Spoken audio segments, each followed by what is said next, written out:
The Maltese Falcon by Dashiell Hammett. Chapter 1. Spade and Archer. Samuel Spade's jaw was long and bony, his chin a jutting V under the more flexible V of his mouth. His nostrils curved back to make another smaller V. His yellow-gray eyes were horizontal. The V motif was picked up again by thickish brows rising outward from twin creases above a hooked nose, and his pale brown hair grew down from high flat temples in a point on his forehead. He looked rather pleasantly like a blonde Satan, he said to Effie Perrin. Yes, sweetheart. She was a lanky, sunburned girl whose tan dress of thin woolen stuff clung to her with an effect of dampness. Her eyes were brown and playful in a shiny, boyish face. She finished shutting the door behind her, leaned against it, and said, "There's a girl wants to see you. Her name's Wonderly. A customer." "I guess so. You'll want to see her anyway. She's a knockout." "Shoo her in, darling," said Spade. "Shoo her in." Effie Perrin opened the door again, following it back into the outer office, standing with a hand on the knob while saying, "Will you come in, Miss Wonderly?" a voice said. "Thank you," so softly that only the purest articulation made the words intelligible, and a young woman came through the doorway. She advanced slowly with tentative steps, looking at Spade with cobalt blue eyes that were both shy and probing. She was tall and pliantly slender, without angularity anywhere. Her body was erect and high-breasted, her legs long, her hands and feet narrow. She wore 2 shades of blue that had been selected because of her eyes. The hair curling from under her blue hat was darkly red, her full lips more brightly red. White teeth glistened in the crescent her timid smile made. Spade rose, bowing and indicating with a thick-fingered hand the oaken armchair beside his desk. He was quite 6 feet tall. The steep, rounded slope of his shoulders made his body seem almost conical, no broader than it was thick, and kept his freshly pressed gray coat from fitting very well. Miss Wonderly murmured, "Thank you," softly as before, and sat down on the edge of the chair's wooden seat. Spade sank into his swivel chair, made a quarter turn to face her, smiled politely. He smiled without separating his lips. All the V's in his face grew longer.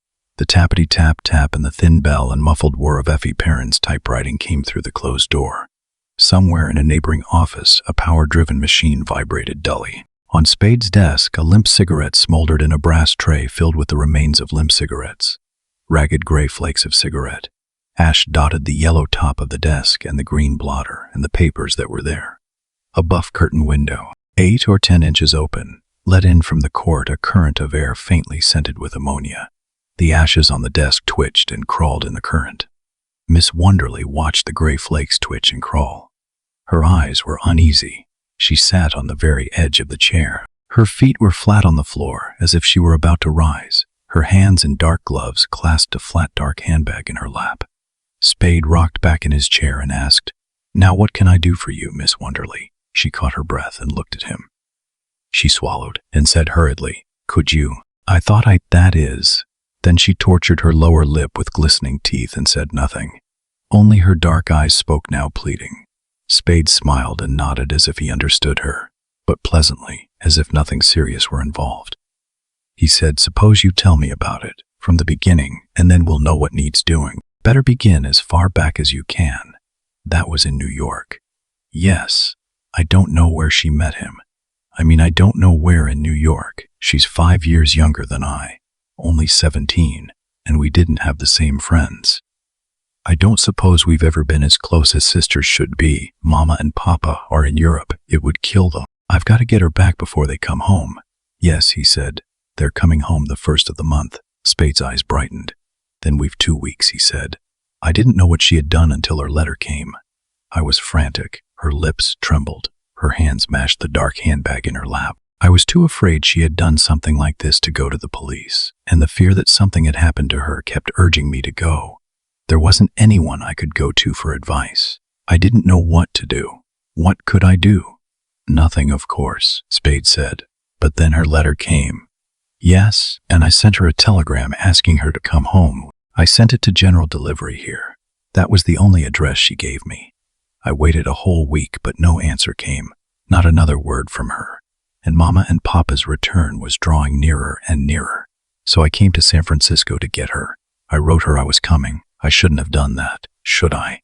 Maybe not. It's not always easy to know what to do. You haven't found her? No, I haven't. I wrote her that I would go to the St. Mark, and I begged her to come and let me talk to her even if she didn't intend to go home with me. But she didn't come. I waited 3 days, and she didn't come, didn't even send me a message of any sort. Spade nodded his blonde Satan's head, frowned sympathetically, and tightened his lips together. It was horrible, Miss Wonderly said, trying to smile. I couldn't sit there like that, waiting, not knowing what had happened to her, what might be happening to her. She stopped trying to smile. She shuddered. The only address I had was general delivery. I wrote her another letter, and yesterday afternoon I went to the post office. I stayed there until after dark, but I didn't see her. I went there again this morning, and still didn't see Corinne, but I saw Floyd Thursby. Spade nodded again.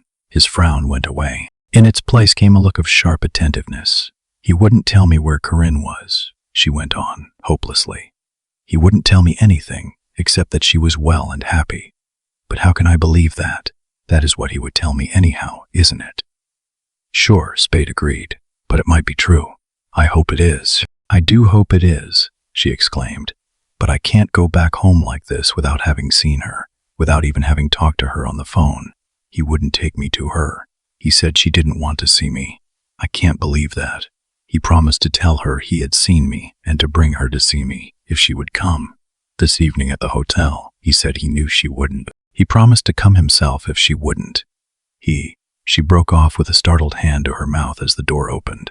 The man who had opened the door came in a step, said, "Oh, excuse me," hastily took his brown hat from his head and backed out.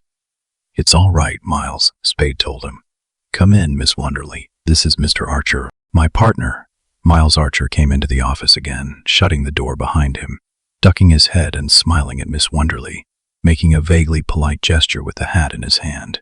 He was of medium height, solidly built, wide in the shoulders, thick in the neck, with a jovial, heavy-jawed red face and some gray in his close-trimmed hair. He was apparently as many years past 40 as Spade was past 30. Spade said Miss Wonderly's sister ran away from New York with a fellow named Floyd Thursby. They're here. Miss Wonderly has seen Thursby and has a date with him tonight. Maybe he'll bring the sister with him. The chances are he won't. Miss Wonderly wants us to find the sister and get her away from him and back home. He looked at Miss Wonderly. Right. Yes, she said indistinctly. The embarrassment that had gradually been driven away by Spade's ingratiating smiles and nods and assurances was pinkening her face again. She looked at the bag in her lap and picked nervously at it with a gloved finger. Spade winked at his partner. Miles Archer came forward to stand at a corner of the desk. While the girl looked at her bag, he looked at her. His little brown eyes ran their bold, appraising gaze from her lowered face to her feet and up to her face again. Then he looked at Spade and made a silent, whistling mouth of appreciation.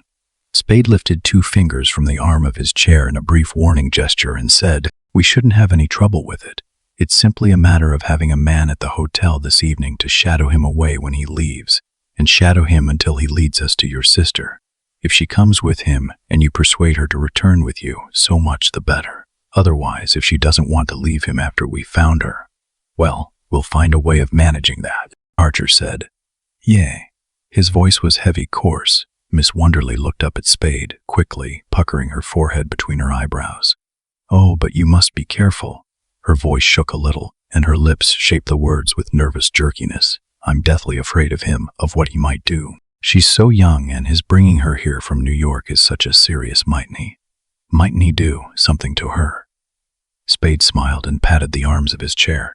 "Just leave that to us," he said. "We'll know how to handle him." "But mightn't he?" she insisted. "There's always a chance." Spade nodded judicially. "But you can trust us to take care of that." "I do trust you," she said earnestly, "but I want you to know that he's a dangerous man. I honestly don't think he'd stop at anything. I don't believe he'd hesitate to kill Corinne if he thought it would save him. Mightn't he do that?" "You didn't threaten him, did you?" "I told him that all I wanted was to get her home before Mama and Papa came so they'd never know what she had done. I promised him I'd never say a word to them about it if he helped me. But if he didn't, Papa would certainly see that he was punished. I don't suppose he believed me altogether." "Can he cover up by marrying her?" Archer asked. The girl blushed and replied in a confused voice, He has a wife and 3 children in England. Corinne wrote me that to explain why she had gone off with him. They usually do, Spade said, though not always in England. He leaned forward to reach for pencil and pad of paper. What does he look like? Oh, he's 35 years old perhaps, and as tall as you, and either naturally dark or quite sunburned. His hair is dark too, and he has thick eyebrows. He talks in a rather loud, blustery way and has a nervous, irritable manner. He gives the impression of being of violence. Spade, scribbling on the pad, asked without looking up, "What color eyes?" "They're blue, gray and watery, though not in a weak way. And oh yes, he has a marked cleft in his chin. Thin, medium or heavy build, quite athletic. He's broad, shouldered and carries himself erect, has what could be called a decidedly military carriage. He was wearing a light gray suit and a gray hat when I saw him this morning." "What does he do for a living?" Spade asked as he laid down his pencil. "I don't know," she said. "I haven't the slightest idea." "What time is he coming to see you?" "After 8 o'clock. "All right, Miss Wonderly, we'll have a man there. It'll help if Mr. Spade, could either you or Mr. Archer?" She made an appealing gesture with both hands. "Could either of you look after it personally? I don't mean that the man you'd send wouldn't be capable, but, oh, I'm so afraid of what might happen to Corinne. I'm afraid of him. Could you? I'd expect to be charged more, of course." She opened her handbag with nervous fingers and put $200 bills on Spade's desk. "Would that be enough?" "Yeah," Archer said, "and I'll look after it myself." Miss Wonderly stood up, impulsively holding a hand out to him. Thank you," she exclaimed, and then gave Spade her hand, repeating, "Thank you." "Not at all," Spade said over it. "Glad to. It'll help some if you either meet Thursby downstairs or let yourself be seen in the lobby with him at some time." "I will," she promised, "and thank the partners again. And don't look for me," Archer cautioned her. "I'll see you all right." Spade went to the corridor door with Miss Wonderly. When he returned to his desk, Archer nodded at the $100 bills there, growled complacently, "They're right enough," picked one up, folded it and tucked it into a vest pocket, and they had brothers in her bag. Spade pocketed the other bill before he sat down.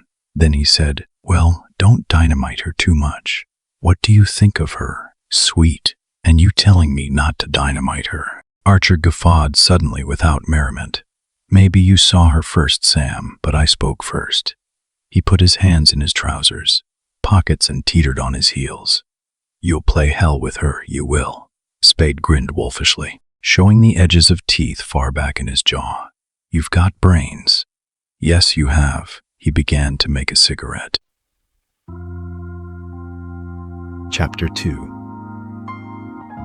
Death in the Fog. A telephone bell rang in darkness. When it had rung 3 times, springs creaked, fingers fumbled on wood, something small and hard thudded on a carpeted floor. The springs creaked again, and a man's voice said, "Hello, yes, speaking, dead." "Yes, 15 minutes, thanks." A switch clicked and a white bowl hung on 3 gilded chains from the ceiling. Center filled the room with light. Spade, barefooted in green and white checked pajamas, sat on the side of his bed. He scowled at the telephone on the table while his hands took from beside it a packet of brown papers and a sack of Bull Durham tobacco. Cold, steamy air blew in through 2 open windows, bringing with it 6 times a minute the Alcatraz foghorn. A tinny alarm clock, insecurely mounted on a corner of Duke's, celebrated criminal cases of America. Face down on the table, held its hands at 5 minutes past 2. Spade's thick fingers made a cigarette with deliberate care, sifting a measured quantity of tan flakes down into curved paper, spreading the flakes so that they lay equal at the ends with a slight depression in the middle, thumbs rolling the paper's inner edge down and up under the outer edge as forefingers pressed it over, thumbs and fingers sliding to the paper cylinder's ends to hold it even while tongue licked the flap, left forefinger and thumb pinching their end while right forefinger and thumb smoothed the damp seam, right forefinger and thumb twisting their end and lifting the other to Spade's mouth. He picked up the pigskin and nickel lighter that had fallen to the floor, manipulated it, and with the cigarette burning in a corner of his mouth stood up. He took off his pajamas. The smooth thickness of his arms, legs, and body, the sag of his big rounded shoulders, made his body like a bear's. It was like a shaved bear S. His chest was hairless. His skin was childishly soft and pink. He scratched the back of his neck and began to dress. He put on a thin white union suit, gray socks, black garters, and dark brown shoes. When he had fastened his shoes, he picked up the telephone, called Greystone 4500, and ordered a taxicab. He put on a green-striped white shirt, a soft white collar, a green necktie, the gray suit he had worn that day, a loose tweed overcoat, and a dark gray hat. The street door bell rang as he stuffed tobacco keys and money into his pockets, where Bush Street roofed Stockton before slipping downhill to Chinatown. Spade paid his fare and left the taxicab. San Francisco, night fog, thin, clammy, and penetrant, blurred the street. A few yards from where Spade had dismissed the taxicab, a small group of men stood looking up an alley. 2 women stood with a man on the other side of Bush Street looking at the alley. There were faces at windows. Spade crossed the sidewalk between iron-railed hatchways that opened above bare ugly stairs, went to the parapet, and, resting his hands on the damp coping, looked down into Stockton Street. An automobile popped out of the tunnel beneath him with a roaring swish, as if it had been blown out, and ran away. Not far from the tunnel, mouth, a man was hunkered on his heels before a billboard that held advertisements of a moving picture and a gasoline across the front of a gap between 2 store buildings. The hunkered man's head was bent almost to the sidewalk, so he could look under the billboard. A hand flat on the paver, a hand clenched on the billboard's green frame, held him in this grotesque position. 2 other men stood awkwardly together at one end of the billboard, peeping through the few inches of space between it and the building at that end. The building at the other end had a blank gray sidewall that looked down on the lot behind the billboard. Lights flickered on the sidewall, and the shadows of men moving among lights. Spade turned from the parapet and walked up Bush Street to the alley where men were grouped. A uniformed policeman chewing gum under an enameled sign that said Burritt's, sent in white against dark blue, put out an arm and asked, "What do you want here?" "I am Sam Spade," Tom Polhouse phoned me. "Sure you are." The policeman's arm went down. "I didn't know you at first." "Well, they re back there." He jerked a thumb over his shoulder. "Bad business." "Bad enough," Spade agreed, and went up the alley, half-way up it, not far from the entrance. A dark ambulance stood. Behind the ambulance, to the left, the alley was bounded by a waist-high fence, horizontal strips of rough boarding. From the fence, dark ground fell away steeply to the billboard on Stockton Street below. A 10-foot length of the fence's top rail had been torn from a post at one end and hung dangling from the other. 15 feet down the slope, a flat boulder stuck out. In the notch between boulder and slope, Miles Archer lay on his back. 2 men stood over him. One of them held the beam of an electric torch on the dead man. Other men with lights moved up and down the slope. One of them hailed Spade, "Hello, Sam," and clambered up to the alley, his shadow running up the slope before him. He was a barrel-bellied tall man with shrewd small eyes, a thick mouth, and carelessly shaven dark jowls. His shoes, knees, hands, and chin were daubed with brown loam. "I figured you'd want to see it before we took him away," he said as he stepped over the broken fence. "Thanks, Tom," Spade said. "What happened?" He put an elbow on a fence post and looked down at the men below, nodding to those who nodded to him. Tom Polhouse poked his own left breast with a dirty finger. "Got him right through the pump with this." He took a fat revolver from his coat pocket and held it out to Spade. Mud inlaid the depressions in the revolver's surface. "A Webley English, ain't it?" Spade took his elbow from the fence post and leaned down to look at the weapon, but he did not touch it. "Yes," he said. "Webley, Fosbury, automatic revolver. That's it. 38, 8-shot. They don't make them anymore." "How many gone out of it?" "1 pill." Tom poked his breast again. He must have been dead when he cracked the fence. He raised the muddy revolver. "Ever seen this before?" Spade nodded. "I've seen Webley Fosburys," he said without interest, and then spoke rapidly. "He was shot up here, huh? Standing where you are. With his back to the fence, the man that shot him stands here." He went around in front of Tom and raised a hand breast, high with leveled forefinger.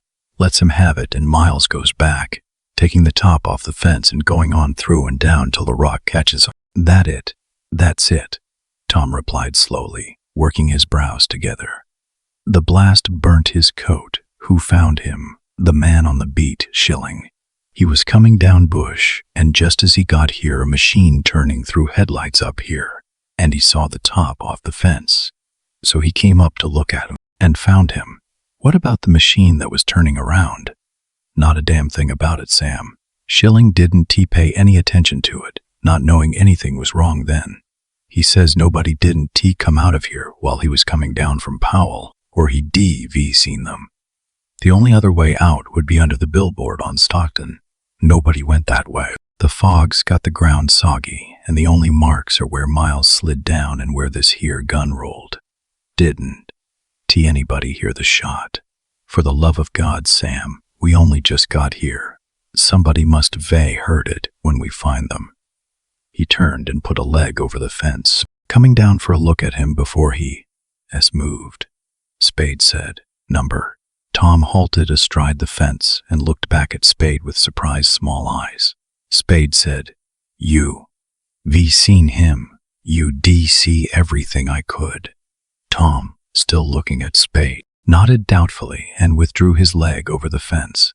His gun was tucked away on his hip, he said. It hadn't been fired. His overcoat was buttoned. There's $160-some in his clothes. Was he working? Sam Spade after a moment. Hesitation, nodded, Tom asked. Well, he was supposed to be tailing a fellow named Floyd Thursby, Spade said, and described Thursby as Miss Wonderly had described him. What for? Spade put his hands into his overcoat pockets and blinked sleepy eyes at Tom. Tom repeated impatiently. What for? He was an Englishman, maybe. I don't know what his game was, exactly. We were trying to find out where he lived.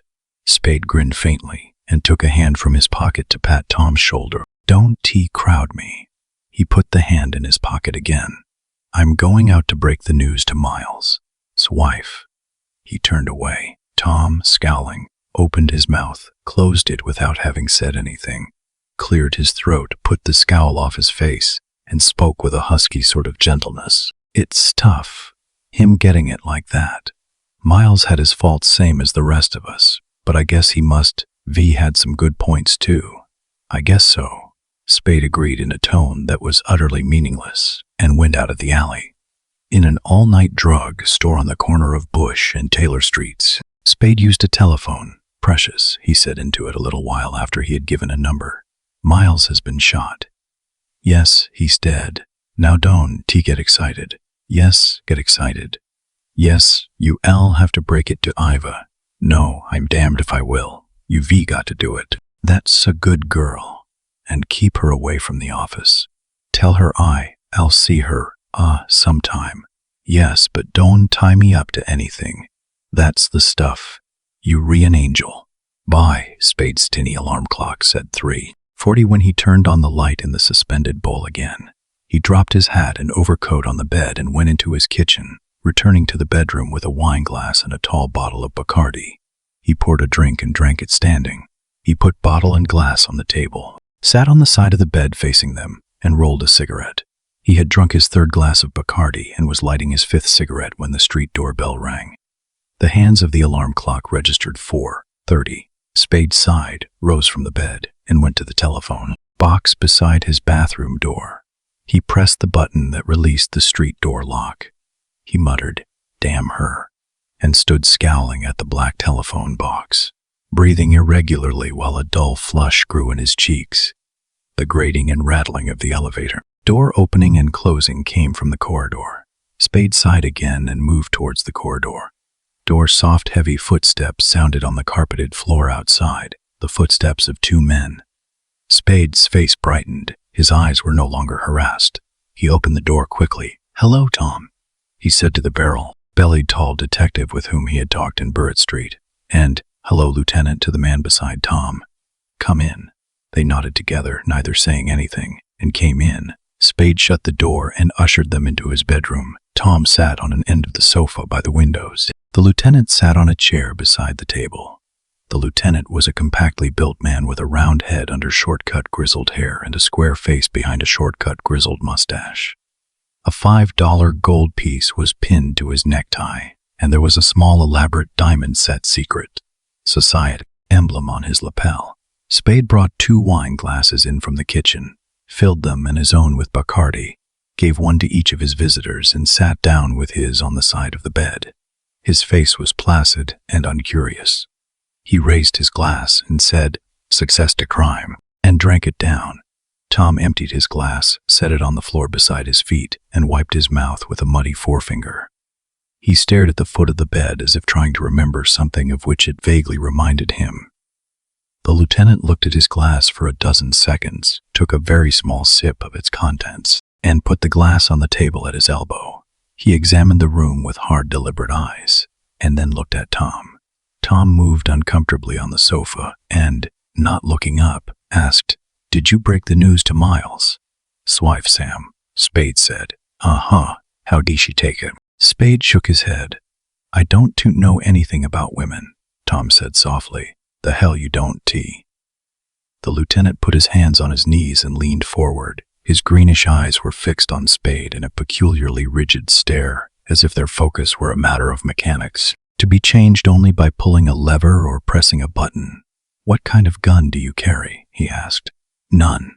I don't like them much. Of course there are some in the office." "I'd like to see one of them," the lieutenant said. "You don't too happen to have one here?" "Number, you sure of that?" Spade smiled and waved his empty glass a little. "Turn the dump upside down if you want." "I won, T-Squawk, if you've got a search warrant." Tom protested. "Oh, hell, Sam." Spade set his glass on the table and stood up facing the lieutenant. "What do you want, Dundee?" he asked in a voice hard and cold as his eyes. Lieutenant Dundee's eyes had moved to maintain their focus on Spade. Only his eyes had moved. Tom shifted his weight on the sofa again, blew a deep breath out through his nose, and growled plaintively, "We not wanting to make any trouble, Sam." Spade, ignoring Tom, said to Dundee, "Well, what do you want? Talk turkey. Who in hell do you think you are? Coming in here trying to rope me?" "All right," Dundee said in his chest. "Sit down and listen."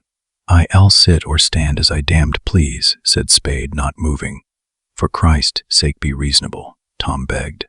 "What's the use of us having a row? If you want to know why we didn't talk turkey yet, it's because when I asked you who this Thursby was, you as good as told me it was none of my business. You can treat us that way, Sam. It ain't right, and at one get you anywheres. We got our work to do." Lieutenant Dundee jumped up, stood close to Spade, and thrust his square face up at the taller man. "V warned you your foot was going to slip one of these days," he said. Spade made a depreciative mouth, raising his eyebrows. "Everybody's foot slips sometime," he replied with derisive mildness, "and this is yours."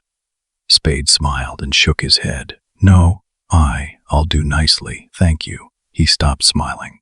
His upper lip on the left side twitched over his eye tooth. His eyes became narrow and sultry. His voice came out deep as the lieutenant. "I don't taunt like this. What are you sucking around for? Tell me, or get out and let me go to bed." "Who's Thursby?" Dundee demanded. "I told Tom what I knew about him." "You told Tom damned little." "I knew damned little. Why were you tailing him?" "I wasn't. Miles was, for the swell reason that we had a client who was paying good United States money to have him tailed." "Who's the client?" Placidity came back to Spade's face and voice. He said reprovingly, "You know I can tell you that until I've talked it over with the client. You'll tell it to me or you'll tell it in court," Dundee said hotly. "This is murder, and you forget it, maybe. And here, something for you to not forget, sweetheart. I'll tell it or not as I damned please.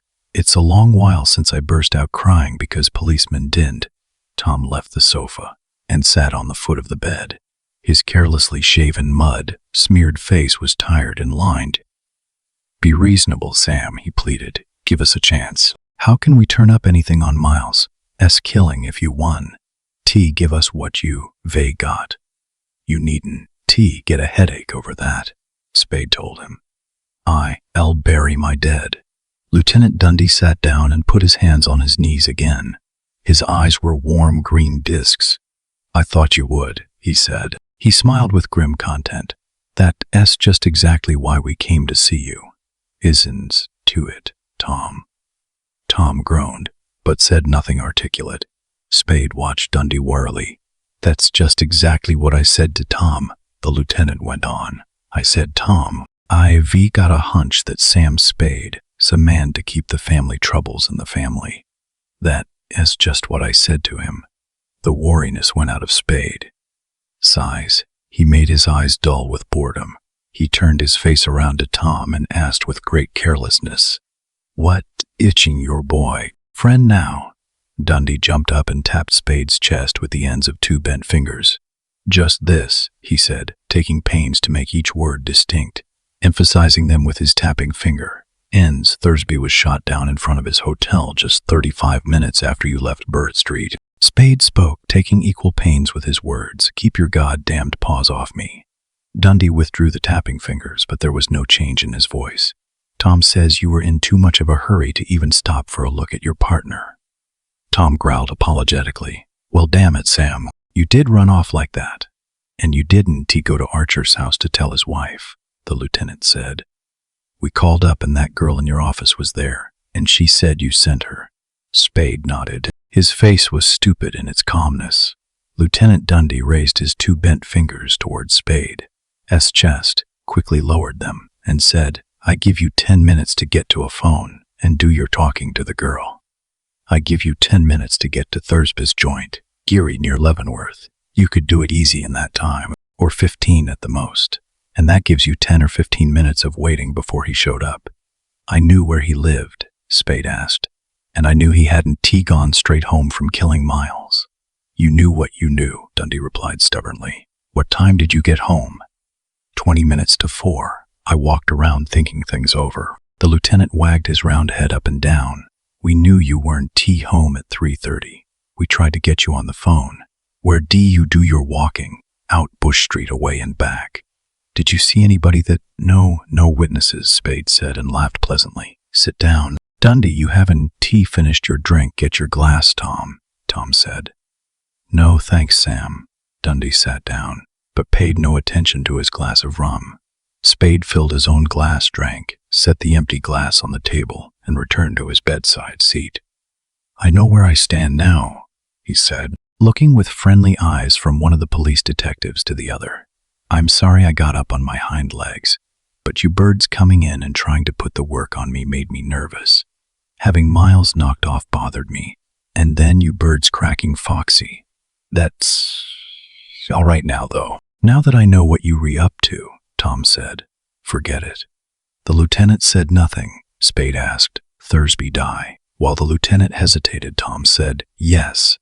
Then the lieutenant said angrily, and you might just as well know it, if you don't, that he died before he could tell anybody anything. Spade was rolling a cigarette. He asked, not looking up. What do you mean by that? You think I did know it? I meant what I said, Dundee replied bluntly. Spade looked up at him and smiled, holding the finished cigarette in one hand, his lighter in the other. You're not ready to pinch me yet, are you, Dundee? He asked. Dundee looked with hard green eyes at Spade and did not answer him. Then, said Spade, there's no particular reason why I should give a damn what you think, is there, Dundee? Tom said, be reasonable. Sam. Spade put the cigarette in his mouth, set fire to it, and laughed smoke out. I'll be reasonable, Tom, he promised. How did I kill this Thursby? I've forgotten. Tom grunted disgust. Lieutenant Dundee said, he was shot 4 times in the back with a 44 or 45 from across the street. When he started to go in the hotel, nobody saw it, but that is the way it figures. And he was wearing a Luger in a shoulder holster, Tom added. It hadn't even been fired. What do the hotel people know about him? Spade asked. Nothing except that he'd been there a week. Alone. What did you find on him, or in his room? Dundee drew his lips in and asked, what do you think we find? Spade made a careless circle with his limp cigarette. Something to tell you who he was, what his story was, did you? We thought you could tell us that." Spade looked at the lieutenant with yellow-gray eyes that held an almost exaggerated amount of candor. "I've never seen Thursby dead or alive." Lieutenant Dundee stood up looking dissatisfied. Tom rose yawning and stretching. "We asked what we came to ask," Dundee said, frowning over eyes hard as green pebbles. He held his mustached upper lip tight to his teeth, letting his lower lip push the words out. "We told you more than you. Told us that. It's fair enough. You know me, Spade. If you did or you didn't, I'll get a square deal out of me, and most of the breaks. I don't know that I blame you a hell of a lot, but that wouldn't take me from nailing you." "Fair enough," Spade replied evenly, "but I feel better about it if you drink your drink." Lieutenant Dundee turned to the table, picked up his glass, and slowly emptied it. Then he said, "Good night," and held out his hand. They shook hands ceremoniously. Tom and Spade shook hands ceremoniously. Spade let them out. Then he undressed, turned off the lights, and went to bed. Chapter 3. 3 Women. When Spade reached his office at 10 o'clock the following morning, Effie Perrin was at her desk opening the morning's mail. Her boyish face was pale under its sunburn. She put down the handful of envelopes and the brass paper knife she held, and said, "She's in there." Her voice was low and warning. "I asked you to keep her away," Spade complained. He too kept his voice low. Effie Perrin's brown eyes opened wide and her voice was irritable as his. "Yes, but you didn't tell me how." Her eyelids went together a little, and her shoulders drooped. "Don't be cranky, Sam," she said wearily. "I had her all night." Spade stood beside the girl, put a hand on her head, and smoothed her hair away from its parting. "Sorry, Angel, I haven't." He broke off as the inner door opened. "Hello, Iva," he said to the woman who had opened it. "Oh, Sam," she said. She was a blonde woman of a few more years than 30. Her facial prettiness was perhaps 5 years past its best moment. Her body, for all its sturdiness, was finely modeled and exquisite. She wore black clothes from hat to shoes. They had as morning an impromptu air. Having spoken, she stepped back from the door and stood waiting for Spade. He took his hand from Effie Perrin's head and entered the inner office, shutting the door. Iva came quickly to him, raising her sad face for his kiss. Her arms were around him before he held her. When they had kissed, he made a little movement as if to release her, but she pressed her face to his chest and began sobbing. He stroked her round back, saying, "Poor darling." His voice was tender. His eyes, squinting at the desk that had been his partner's across the room from his own, were angry. He drew his lips back over his teeth in an impatient grimace and turned his chin aside to avoid contact with the crown of her hat. "Did you send for Miles's brother?" he asked. "Yes, he came over this morning." The words were blurred by her sobbing and his coat against her mouth. He grimaced again and bent his head for a surreptitious look at the watch on his wrist. His left arm was around her, the hand on her left shoulder. His cuff was pulled back far enough to leave the watch uncovered. It showed 10:10. The woman stirred in his arms and raised her face again. Her blue eyes were wet, round, and white-ringed. Her mouth was moist. "Oh, Sam," she moaned, "did you kill him?" Spade stared at her with bulging eyes. His bony jaw fell down. He took his arms from her and stepped back out of her arms. He scowled at her and cleared his throat. She held her arms up as he had left them. Anguish clouded her eyes, partly closed them under eyebrows pulled up at the inner ends. Her soft, damp red lips trembled. Spade laughed a harsh syllable, "Huh," and went to the buff, curtained window. He stood there with his back to her, looking through the curtain into the court until she started towards him. Then he turned quickly and went to his desk. He sat down, put his elbows on the desk, his chin between his fists, and looked at her. His yellowish eyes glittered between narrowed lids. "Who," he asked coldly, "put that bright idea in your head?" "I thought." She lifted a hand to her mouth and fresh tears came to her eyes. She came to stand beside the desk, moving with easy, sure-footed grace in black slippers whose smallness and height were extreme. "Be kind to me, Sam," she said humbly. He laughed at her, his eyes still glittering. "You killed my husband, Sam. Be kind to me." He clapped his palms together and said, "Jesus Christ." She began to cry audibly, holding a white handkerchief to her face. He got up and stood close behind her. He put his arms around her. He kissed her neck between ear and coat collar. He said, "Now, Iva, don't." His face was expressionless. When she had stopped crying, he put his mouth to her ear and murmured, "You shouldn't have come here today, precious. It wasn't wise. You can't stay. You ought to be home." She turned around in his arms to face him and asked, "You'll come tonight?" He shook his head gently. "Not tonight. Soon." "Yes. How soon?" "As soon as I can." He kissed her mouth, led her to the door, opened it, said, "Goodbye, Eva," bowed her out, shut the door, and returned to his desk. He took tobacco and cigarette papers from his vest pockets, but did not roll a cigarette. He sat holding the papers in one hand, the tobacco in the other, and looked with brooding eyes at his dead partner's desk. Effie Perrin opened the door and came in. Her brown eyes were uneasy. Her voice was careless. She asked, "Well?" Spade said nothing. His brooding gaze did not move from his partner's desk. The girl frowned and came around to his side. "Well," she asked in a louder voice, "how did you and the widow make out?" "She thinks I shot Miles," he said. Only his lips moved. "So you could marry her." Spade made no reply to that. The girl took his hat from his head and put it on the desk. Then she leaned over and took the tobacco sack and the papers from his inert fingers. "The police think I shot Thursby," he said. "Who is he?" she asked, separating a cigarette paper from the packet, sifting tobacco into it. "Who do you think I shot?" he asked. When she ignored that question, he said, "Thursby's the guy Miles was supposed to be tailing for the Wonderly girl." Her thin fingers finished shaping the cigarette. She licked it, smoothed it, twisted its ends, and placed it between Spade's lips. He said, "Thanks, honey," put an arm around her slim waist, and rested his cheek wearily against her hip, shutting his eyes. "Are you going to marry Iva?" she asked, looking down at his pale brown hair. "Don't be silly," he muttered. The unlighted cigarette bobbed up and down with the movement of his lips. "She doesn't think it's silly. Why should she? The way you've played around with her." He sighed and said, "I wish to Christ I'd never seen her." "Maybe you do now." A trace of spitefulness came into the girl's voice. "But there was a time. I never know what to do or say to women except that way," he grumbled.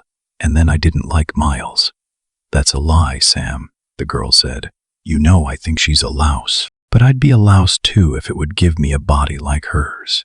Spade rubbed his face impatiently against her hip, but said nothing. Effie Perrin bit her lip, wrinkled her forehead, and bending over for a better view of his face, asked, "Do you suppose she could have killed him?" Spade sat up straight and took his arm from her waist. He smiled at her. His smile held nothing but amusement. He took out his lighter, snapped on the flame, and applied it to the end of his cigarette. "You're an angel," he said tenderly through smoke. "A nice rattle-brained angel." She smiled a bit wryly. "Oh, am I? Suppose I told you that your Iva hadn't been home many minutes when I arrived to break the news at 3 o'clock this morning. Are you telling me?" he asked. His eyes had become alert, though his mouth continued to smile. "She kept me waiting at the door while she undressed or finished undressing. I saw her clothes where she had dumped them on a chair. Her hat and coat were underneath. Her singlet on top was still warm. She said she had been asleep, but she hadn't. She had wrinkled up the bed, but the wrinkles weren't mashed down." Spade took the girl's hand and patted it. "You're a detective, darling," but he shook his head. "She didn't kill him." Effie Perrin snatched her hand away. "That louse wants to marry you, Sam," she said bitterly. He made an impatient gesture with his head in one hand. She frowned at him and demanded, "Did you see her last night?" "No. Honestly. Don't act like Dundee's sweetheart. It ill becomes you. Has Dundee been after you?" "Uh-huh. He and Tom Polhouse dropped in for a drink at 4 o'clock. "Do they really think you shot this? What's his name?" "Thursby." He dropped what was left of his cigarette into the brass tray and began to roll another. "Do they?" she insisted. "God knows." His eyes were on the cigarette he was making. "They did have some such notion. I don't know how far I talked them out of it." "Look at me, Sam." He looked at her and laughed so that for the moment merriment mingled with the anxiety in her face. "You worry me," she said, seriousness returning to her face as she talked. "You always think you know what you're doing, but you're too slick for your own good, and someday you're going to find it out." He sighed mockingly and rubbed his cheek against her arm. "That's what Dundee says. But but you keep Iva away from me, sweet, and I'll manage to survive the rest of my troubles." He stood up and put on his hat. "Have the Spade-feared Archer taken off the door and Samuel Spade put on. I'll be back in an hour, or phone you." Spade went through the St. Mark's long purplish lobby to the desk and asked a red-haired dandy whether Miss Wonderly was in. The red-haired dandy turned away and then back, shaking his head. "She checked out this morning, Mr. Spade." "Thanks." Spade walked past the desk to an alcove off the lobby where a plump, young, middle-aged man in dark clothes sat at a flat-topped mahogany desk. On the edge of the desk facing the lobby was a triangular prism of mahogany and brass inscribed Mr. Freed. The plump man got up and came around the desk holding out his hand. "I was awfully sorry to hear about Archer, Spade," he said in the tone of one trained to sympathize readily without intrusiveness. "I've just seen it in the call. He was in here last night, you know." "Thanks, Freed. Were you talking to him?" "No. He was sitting in the lobby when I came in early in the evening. I didn't stop. I thought he was probably working, and I know you fellows like to be left alone when you're busy. Did that have anything to do with his?" "I don't think so, but we don't know yet. Anyway, we won't mix the house up in it if it can be helped." "Thanks." "That's all right. Can you give me some dope on an ex-guest and then forget that I asked for it?" "Surely. A Miss Wonderly checked out this morning. I'd like to know the details." "Come along," Freed said, "and we'll see what we can learn." Spade stood still, shaking his head. "I don't want a show in it." Freed nodded and went out of the alcove. In the lobby, he halted suddenly and came back to Spade. "Harriman was the house detective on duty last night," he said. "He's sure to have seen Archer. Shall I caution him not to mention it?" Spade looked at Freed from the corners of his eyes. "Better not. That won't make any difference as long as there's no connection shown with this Wonderly. Harriman's all right, but he likes to talk, and I'd as lief not have him think there's anything to be kept quiet." Freed nodded again and went away. 15 minutes later, he returned. "She arrived last Tuesday, registering from New York. She hadn't a trunk, only some bags. There were no phone calls charged to her room, and she doesn't seem to have received much, if any, mail. The only one anybody remembers having seen her with was a tall, dark man of 36 or so. She went out at 9:30 this morning, came back an hour later, paid her bill, and had her bags carried out to a car. The boy who carried them says it was a Nash touring car, probably a hired one. She left a forwarding address, the Ambassador, Los Angeles." Spade said, "Thanks a lot, Freed," and left the St. Mark. When Spade returned to his office, Effie Perrin stopped typing a letter to tell him, "Your friend Dundee was in. He wanted to look at your guns, and I told him to come back when you were here. Good girl. If he comes back again, let him look at them." And Miss Wonderly called up. "It's about time." "What did she say?" "She wants to see you." The girl picked up a slip of paper from her desk and read the memorandum penciled on it. "She's at the Coronet on California Street, apartment 1001. You're to ask for Miss LeBlanc," Spade said. "Give me," and held out his hand. When she had given him the memorandum, he took out his lighter, snapped on the flame, set it to the slip of paper, held the paper until all but one corner was curling black ash, dropped it on the linoleum floor, and mashed it under his shoe sole. The girl watched him with disapproving eyes. He grinned at her, said, "That's just the way it is, dear," and went out again.